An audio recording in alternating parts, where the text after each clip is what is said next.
It is 2026 and first-time home buyers are back. Today we are going to talk about some tips, some things, some pieces of advice that you need to know if you are wanting to buy your first home this year. And if you are an agent, like I know a lot of our audience is also real estate agents all over the areas, in different areas. All over the globe. I was going to say all over the world. I'm like, no, more like the US. Okay.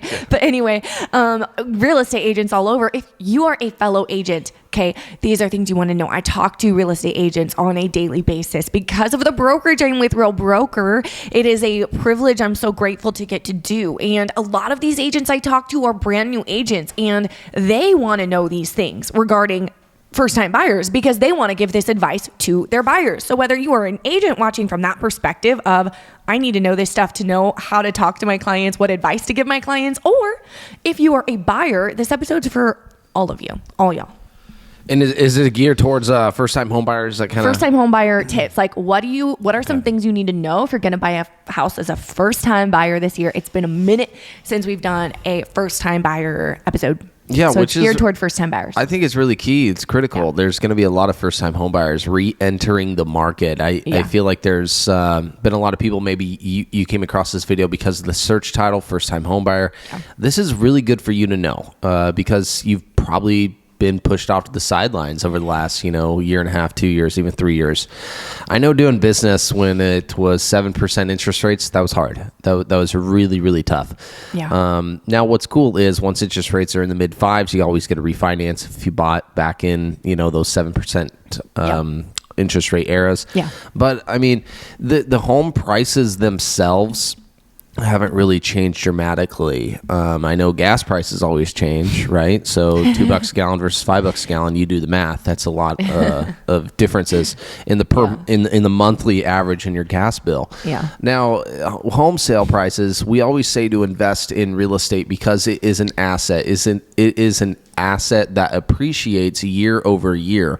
That's why I've always enjoyed real estate. That's why I've always ended up purchasing rather than renting. Mm-hmm. I'm sure if you're a first-time home buyer and you're currently renting, you're just kind of sick of, paying 100% of interest to the landlord. Yeah. And it doesn't really help you. It does give you a roof over your head. It does give you something affordable. There are some situations when I'm out with clients, first-time home buyers that are shopping, and they say, Spence, I'm not really in much of a rush because of my current rental rate. Yeah. And, if that's you, then awesome. But the hardest thing is, guys, is all of that monthly rental that you're spending is not contributing towards yourself, your future, your equity, your savings account, as I would say in a lot of cases. Yeah, and I would even add that although there might be some instances where maybe you're in a situation where you're like, I'm not in a hurry to buy because I have really cheap rent. So I'm good. My rent is low. I'm enjoying this low rent, which that's amazing. There's seasons when that is what you are supposed to do. And that's great. However, we also do need to remember that maybe you are in a position where the rent that you have is well under the average rent in your area. You're getting a great deal. You don't want to give that up. Well, that person that bought in 5 years from now, 10 years from now, they're still going to have a lot more what's the word? They're going to have a lot more money in that bank account of their home than you will because you're renting. You don't have that built-in piggy bank, which is your house. Home prices go up over time. You're building equity. You're sheltering income. They have an asset that in 10 years from now, they can sell and have a whole lot of a down payment for their next house, their dream house, whatever they want to do with that money. You know what I'm saying? And if you're renting, even if you're saving money renting, you're not going to have that equity to be able to utilize. So I always say, invest in real estate, invest in real estate. You always have said that. I always have said it. And some people, they get upset though when realtors say invest, because you think, oh yeah, the only reason you're saying that is because you get a commission off that home sale. I've never actually ended up being a tenant. I've never rented. And that's just because I've always believed in real estate as a vessel, as a money tool, to actually set you up possibly in future years. It might not be right now. I'm not in the flipping business, you know. My I have strings on my dress. Oh my god. gosh. And they're like dangling. Oh my god. I have like strings that are dangling on the floor, and my cat was just playing with them like it was a toy. Dude, he was over there scratching too, distracting me. What I would say about that though is when people say like, "Oh, you're a realtor, so you want everybody to buy because you get the commission." Well, it's not really how it works. You're gonna buy you're gonna buy or not, and we're gonna help the people that are. And if you're not going to, that's fine. The reason I feel so strongly about buying real estate and being a homeowner is because from the time I was 18 and got my real estate license, I've been able to meet with so many sellers, and I've been able to see firsthand how simply owning real estate just to live in for themselves, not even the big investors, have changed their lives. And so I've seen the power of it, and I can't unsee what I've seen. And so I'm a believer in buying and owning real estate. So Mariah, I'm a first-time home buyer. Yes. Okay. I'm a first-time home buyer, and excuse me. Sorry. And I just don't know where to start. I saw a home on Zillow, so I reached out to an agent, probably the one on the Zillow website. Give me some like clear direction. If you're a first-time home buyer, you're viewing this, you don't understand the steps. A lot of people, even my family member Cody, my brother, even he said, "Spencer, do it all for me." Okay. So let me do it all for you right now, guys. Yeah. So Mariah, let me kind of get those basic steps. I know this can get repetitive for us, but ultimately the reason you came across this video is because you are interested in buying a property. Yeah. We're licensed realtors in the state of Oregon. Yeah. My name's Spencer. And my name's Mariah. Thank you. I didn't want to look at you as the cue. But we come on here every week and right now every day giving real estate advice. Maybe it's for you as a consumer, whether it's a buyer or seller, or you're just another agent of ours. But this stuff can get repetitive for us, but we forget. I'm in the education field, okay? I'm always trying to educate my current clients, my future clients, my prospective clients. So if I'm a first-time home buyer, Mariah, what do I really need to do? What is the first steps? What is the beginnings? Generally, how do I start my home shopping process? Those type of things. The very first thing that you're going to do if you want to buy a house this year is you find an agent. How you go about that could look so many different ways, but you find an agent that you trust, you vibe with, and you trust their expertise. Okay, that's the number one step. You reach out to them. You say, "Hey, I want to buy a house this year. Can we get on a call?" And you have a call with your agent.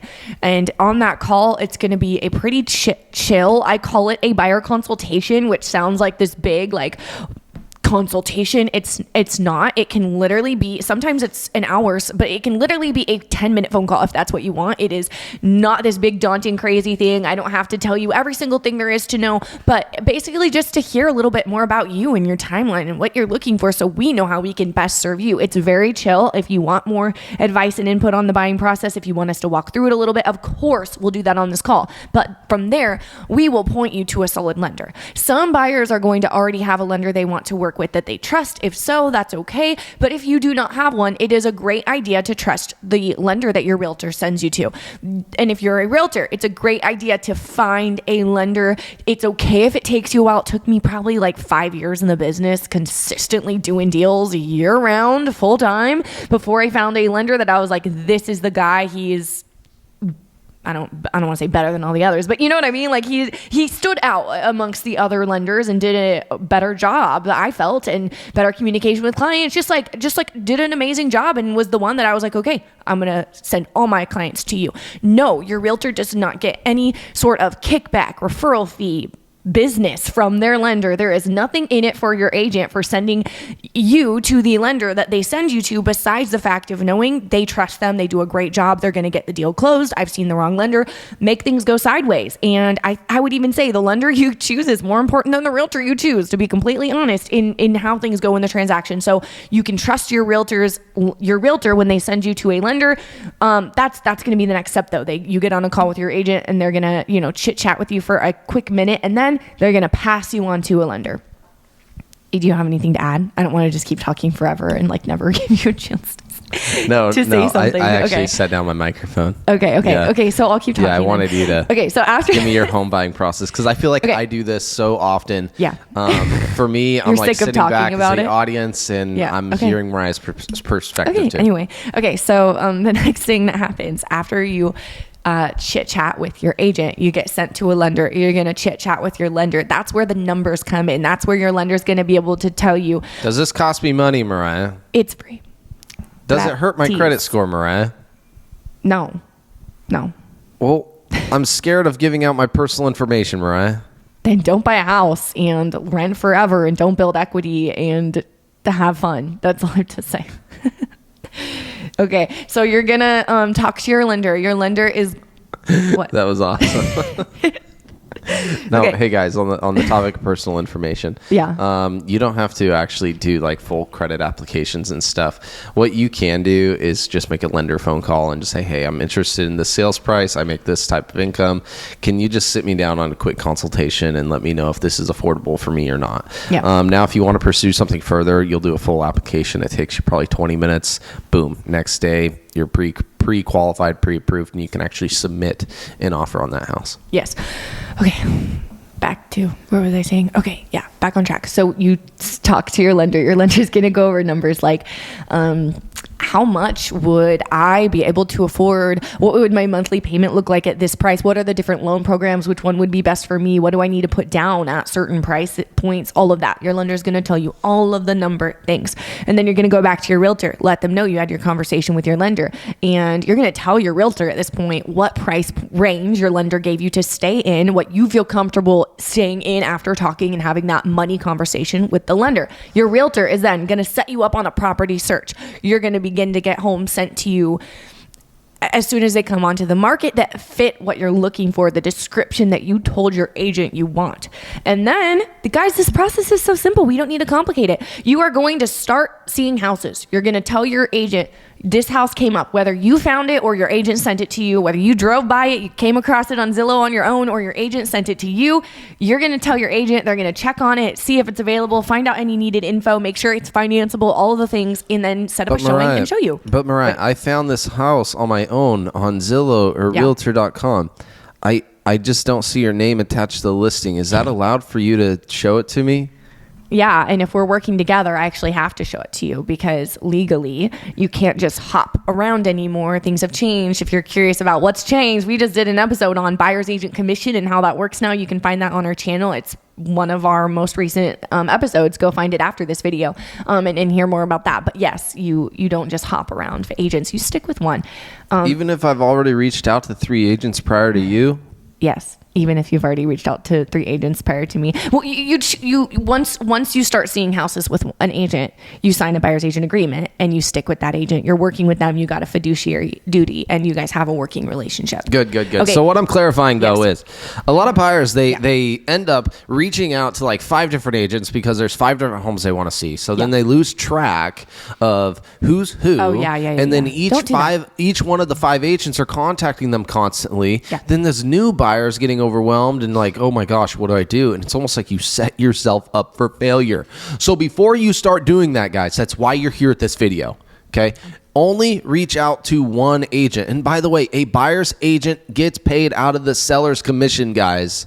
For the most part, the majority of buyer's agents right now are being paid out of the seller's commission. Yeah. Meaning you do not pay them. You do not have to pay a fee to use them. You do not have to. It's like when you get a lawyer, you got to pay like a flat fee in order to even start the process.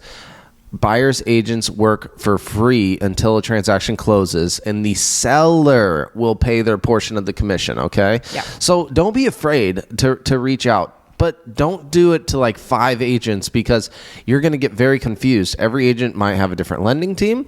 Every agent's going to have an opinion. Yep. Every agent then will start blast texting you because guess what? They need a commission as well. Yep. And if that's you right now, you need to make your best educated decision and say, hey, you know what? So-and-so is my agent for me. I'm going to stick with them. I'm going to honor them so they honor me. That's what the buyer exclusive agency agreement's all about, really. Yeah. It's choosing them to represent you in the best way possible to save you time, which we all need, and money. The majority of our deals that we're putting together right now, we are saving buyers tens of thousands of dollars between closing costs, escrow fees, commissions, inspections, all the above. Okay. Not every agent does that. So just letting you know, you selecting the right buyer's agent is very, very crucial. And if you put yourself in a bad spot already, cut the line, restart. My DMs are open. My inbox is open. Let's start the process. Redo it the first time, and you're going to be a lot better in your transaction. Yeah.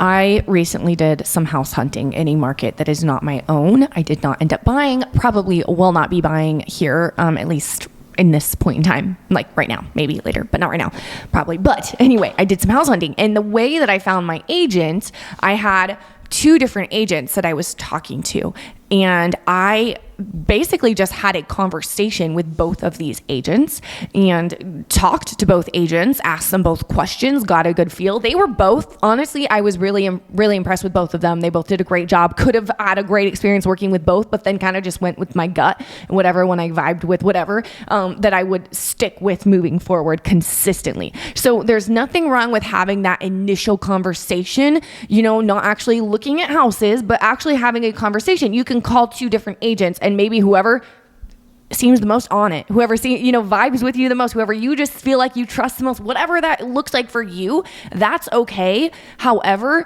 once you're actually looking at houses, you need to stick with one agent.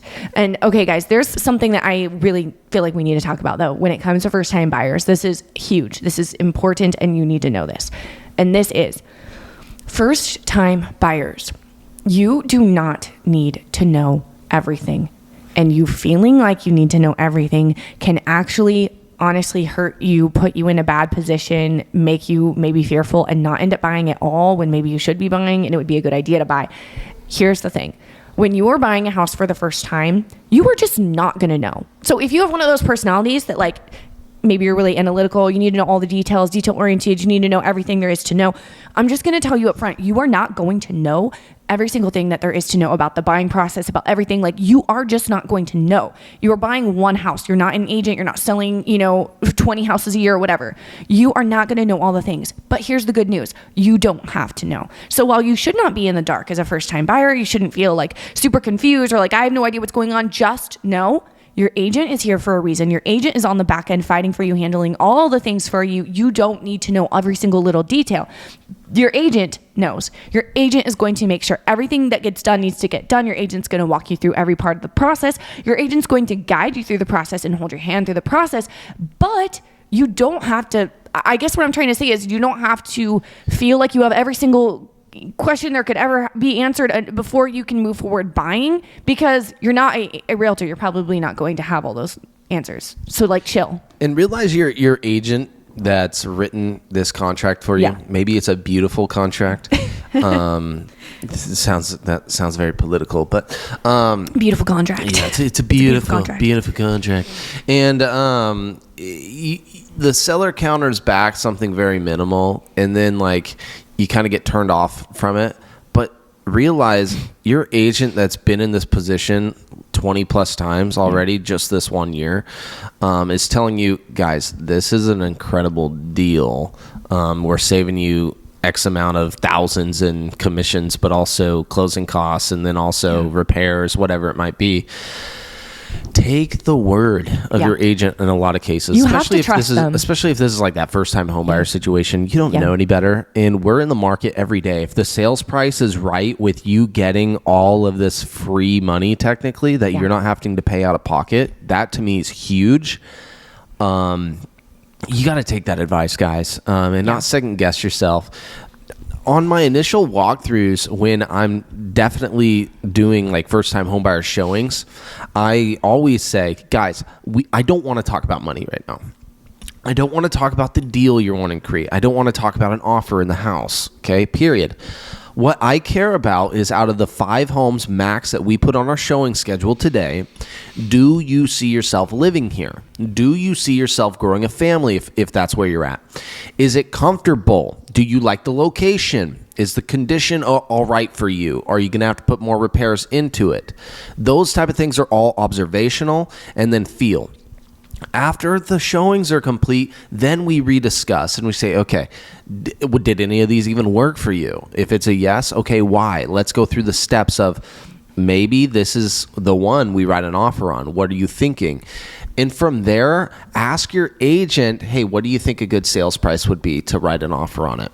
In different markets, things look different, right? Right now, we're in somewhat of a buyer's market, so we can negotiate a little bit in our offers. I have been through markets where we're paying $20K over ask price, waiving the appraisal period, inspection free. Guys, I've done so many crazy deals, so many crazy contracts, so many crazy verbiages. You wouldn't believe it, good and bad. Okay, good and bad, because don't get the role reversed. I work for you, right? Yes. And so I'm fighting on your behalf. I'm negotiating on your behalf to get what you're wanting. So just remember that on these initial showings, guys, I can't stand it when we only have to talk about is sales price. When all there is to talk about is money. I'm like, guys, you're missing the point here. You're missing the point. Does the shoe fit or not? You know, I think that's really important to voice. Once we do get into the offer side, once you find the home you want to actually live in, okay, trust that agent and their expert opinion to get you the best deal. Okay. And if it's within a couple $1,000, realize this 30-year mortgage you're dealing with, that changes your payment $5 to $10. A lot of people don't even know that. $5 to $10 on a couple $1,000. It's crazy. I would never miss out on the house I want. Guys, that's your coffee. That's your coffee. A weekly coffee. And remember what I said in the beginning of the show? Real estate investment is more like a savings bank. It's that asset, the appreciation year over year. And if you're worried about that $5, $10 a month payment, I don't think you're ready to buy a house. That's just my brutal, honest truth, guys. So just being in the industry so long, I mean, those are kind of the come to Jesus moments that we do have with clients. You know what I mean? And I don't say that to be rude or harsh or anything. It's just blunt and honest. So it's the truth. So let your real estate professional. I really like how Mariah actually put that. But let us do our jobs. Let us do it. You know, and that doesn't mean you have no input, no say. Of course, we're not the dictator. You have all the say. You have literally all the say. But here, when it comes to doing and getting the job done, let us get it done for you. Okay. Here's the thing. Okay. You have to trust your real estate agent.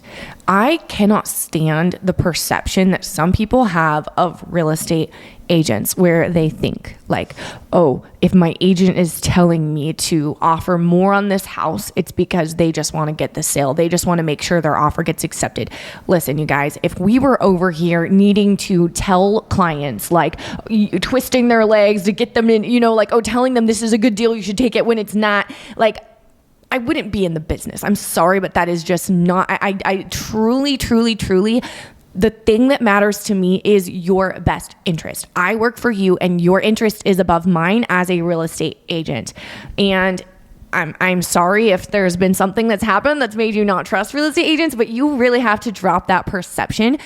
There have been markets when my advice, my honest advice, and when I say advice, it's my honest advice. That means this is the advice I would give myself if I was also buying in this market. My honest advice, the advice I would give my mother if she was buying in this market. You know what I mean?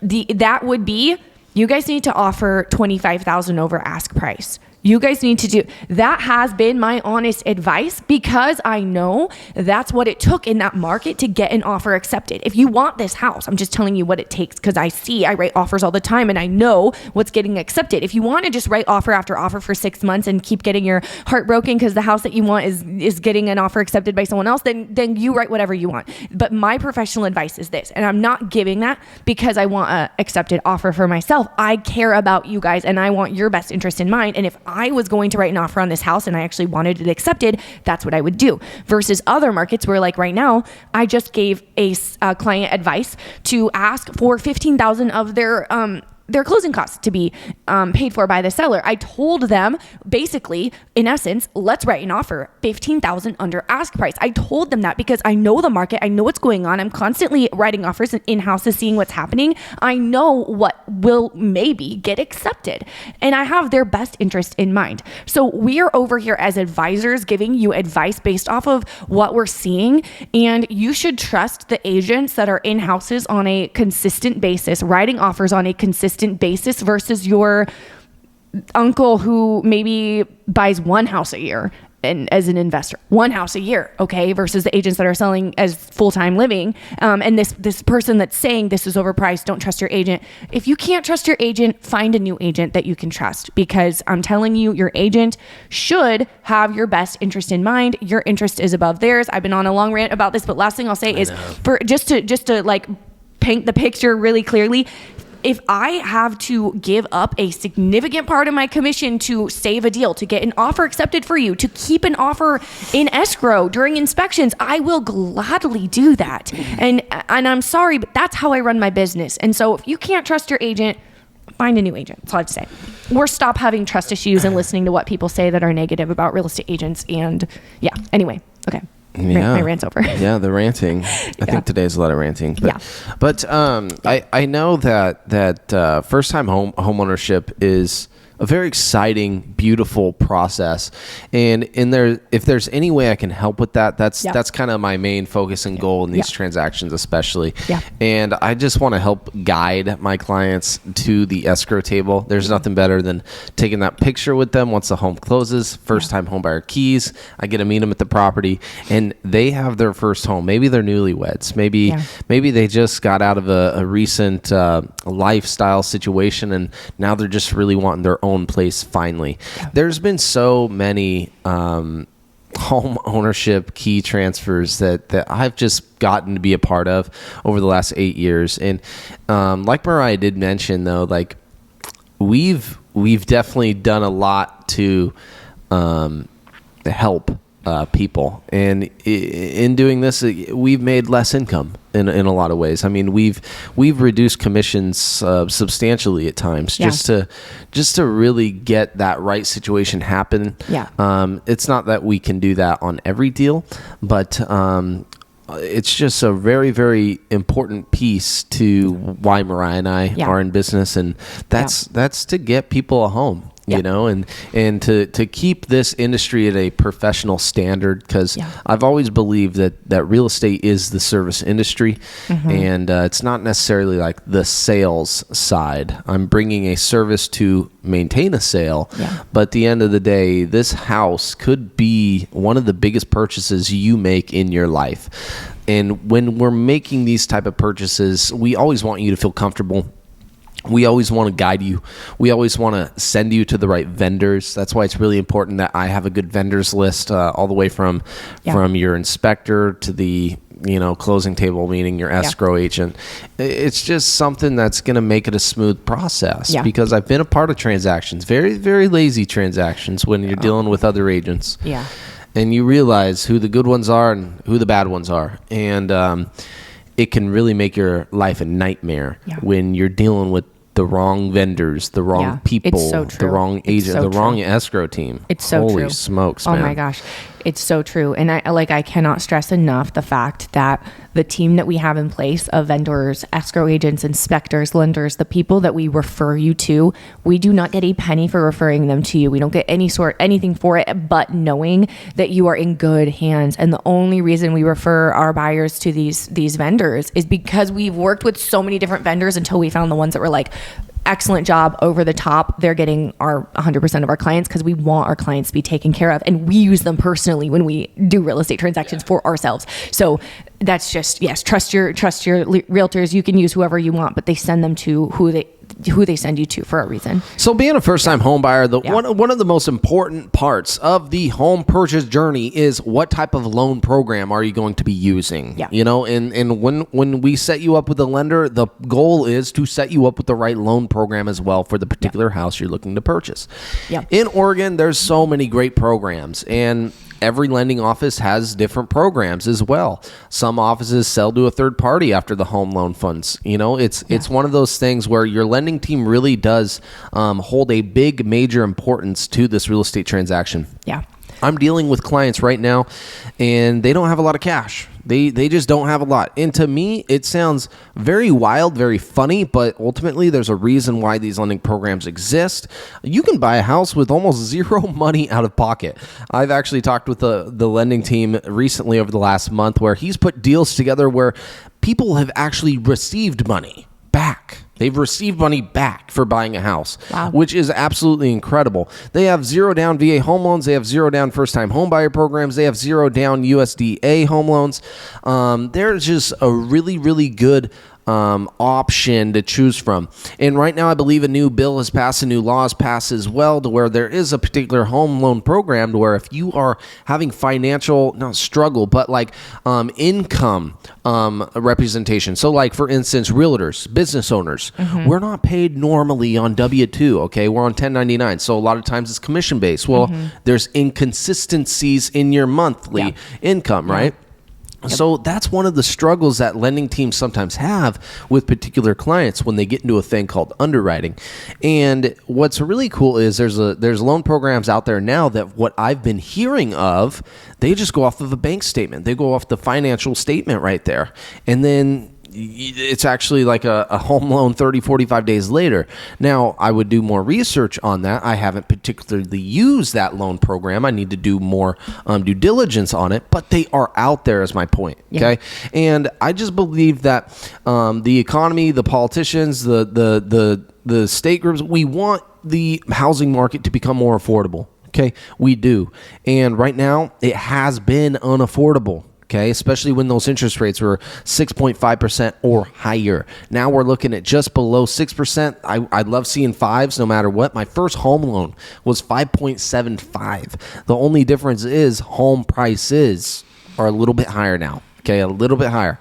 The average home sales price here in Salem today is about $468,000. In a particular school district, just southeast of Salem, it's about $405,000, and that's the Cascade School District. It's unreal, guys. That's crazy. And inventory, I would believe, is still down. Okay, I'm on the homes. It's gotten higher. It's gotten higher, but when I'm doing low. home searches, I'm looking at like things that, hey, what would I want? What would I look to do as a consumer for the price? Okay, that's kind of my trade-off right now. Yeah. And I just want to let you guys know, be patient. The right home's going to come up. If the right home does happen to pop on market, go see it, go show it. And the hardest thing is, though, there are so many buyers out there right now, guys. Everybody's saying, oh, spring, summer, June, July, that's going to be the even more busy time. Right now is probably your better time to get in before the bigger rush, but there's still a rush. I know multiple homes that we've had our eyes on, my clients have had interest on, and from there's been offers submitted, 2 days later once listed. And I'm like, oh my gosh, is this starting to become that competitive of a market again? And a lot of these offers, weird enough, it's cash. And when you don't have cash and it's like, oh, we're going to do a 20-day closing, inspection free, it's sometimes the houses that first-time homebuyers choose because all they're looking at sometimes is the sales price. And when you see a sales price of like $400,000 in our area on 3 acres, what do you think is going to happen? That thing's going to sell like that. And especially if you have a contingency, meaning you have a home to sell in order to purchase, you just might be out of the race. So we do have to be particularly not picky, but patient. And understand that just because one home sold, it's not a fully missed opportunity, because I know there's more. There's going to be more available.